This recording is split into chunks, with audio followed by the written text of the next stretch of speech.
this Father Albert Gorman? Who wants to know? Albert, this is Esteban Claudio, Father Esteban, pastor at Our Lady of Perpetual Help. Esteban, sure. What can I do for you? May I come in? Sure. Just a minute.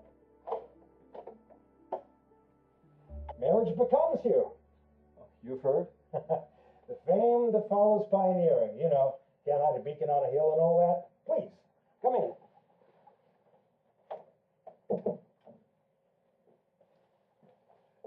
And how's that going? Marriage? Pretty well for a first timer. You don't think there'll be a second timer? I'm busy enough for this one, thank you. Nice place you've got here. Thanks. It does. Would you like a drink, Esteban? Oh, no thank you, I've got some driving to do yet. I'm flattered. You drove, what, about 3 hours to see me? I wanted to see you, yes, but something else compelled me to stop by. You're not an easy man to find. There's a reason for that, but I don't want to get into it. So, what does bring you here? Someone approached my wife a few days ago. Judy Zalkin. That nutcase is bothering your wife. Oh, no, not really. I can't say that she's crazy. She just seems like an unhappy person. She brought that upon herself. I don't understand. Look, Esteban, you're a really nice guy and I like you a lot, but that is a mess you better stay away from. I don't know what she wants, but I can guess. Frankly, I'm surprised at your attitude.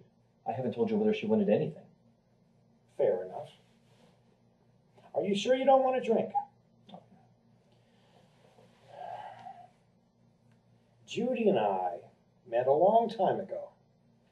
She was a looker. I'm a man. I won't make excuses for that. I have blood flowing through my veins just like anyone else. And you know, like anyone else, we have reactions too. Reactions, not actions, in my case. Then you're a special man.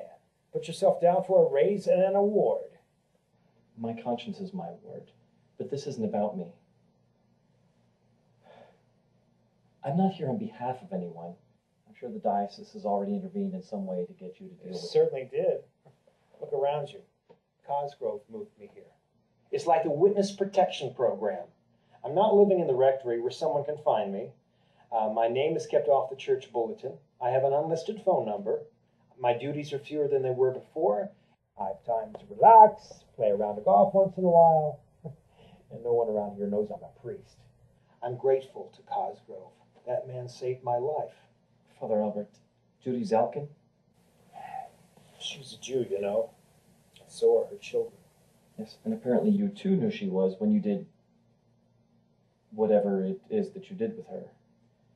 I shouldn't have done that. It wasn't right. I've made my confession, Esteban. She wasn't a kid either. It's time to move on. Even Cosgrove felt that way. Do you ever wonder about your children? I try not to. They're almost teenagers. They're doing well in school, staying out of trouble. I'm very glad. Judy may not have been a virtuous woman, but she's a good mother. But a good mother without a good father, that's only half of what it should be. What's the real purpose of your presence here, Esteban? Does she want money? She didn't ask for any. Then what's the problem? I wanted to come here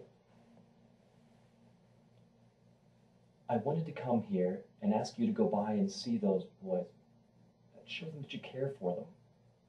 I know it's not my place. I'm here on my own as part of my ministry. The chancery has nothing to do with this. You don't have to tell me that. Of course it doesn't.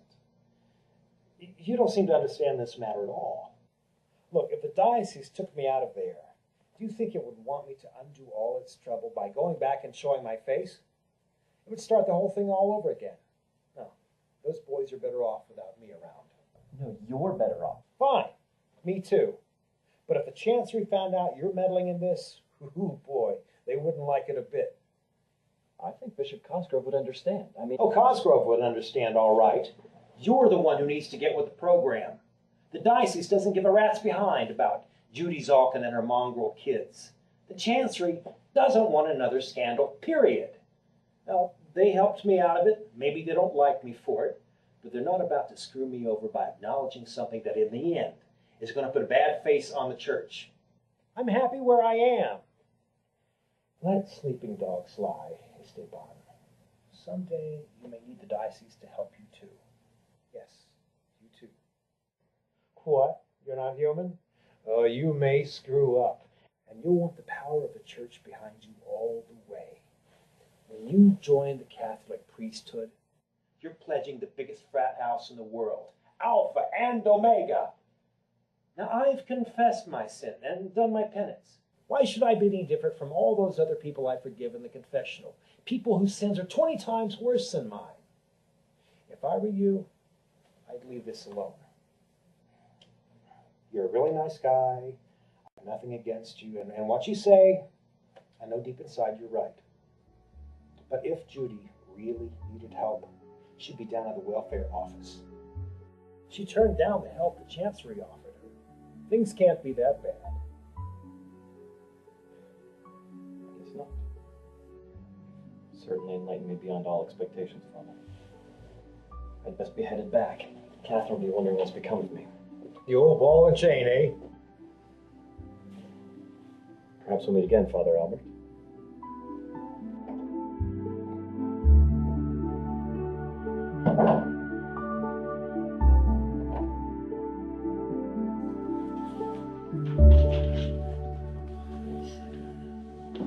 Father Claudio, do you have a moment?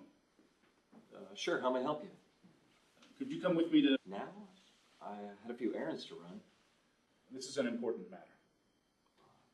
Mark, I'll catch up with you later. You should give Catherine a call. She'd be glad to hear from you. Will do. And you should give Linda Marie a call. What exactly do you know about your wife's work? She works for a foundation. It's an international organization. It champions the rights of women. The Social Balance Initiative. That's correct. And do you know what they do there? The only thing I feel. Seems they have their information down correct.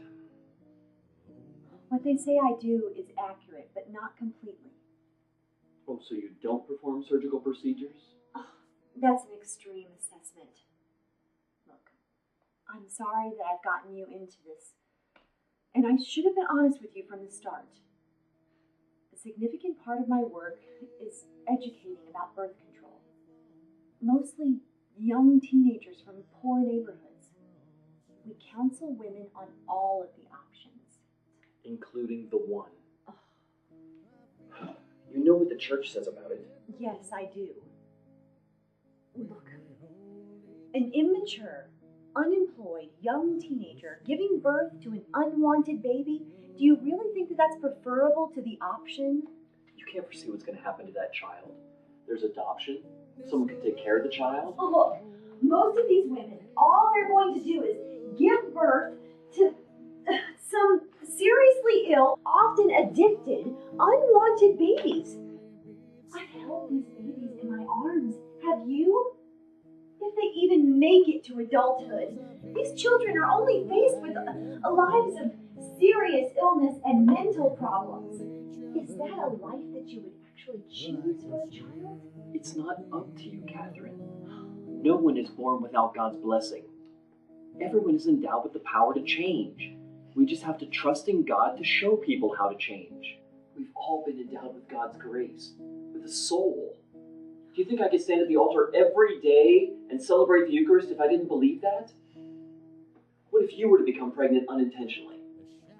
Would you consider that surgery?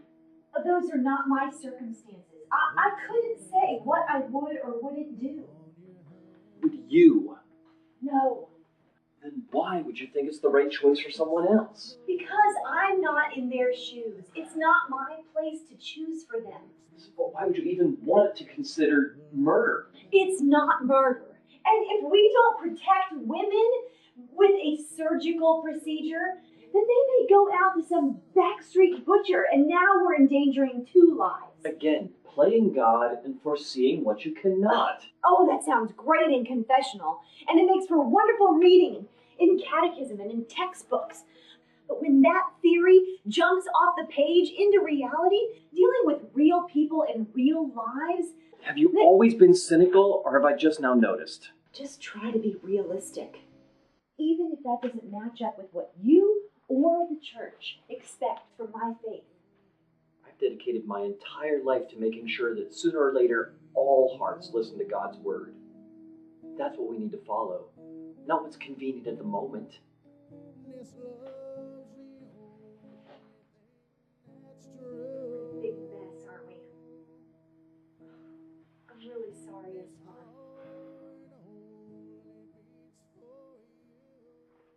Come with me. Where?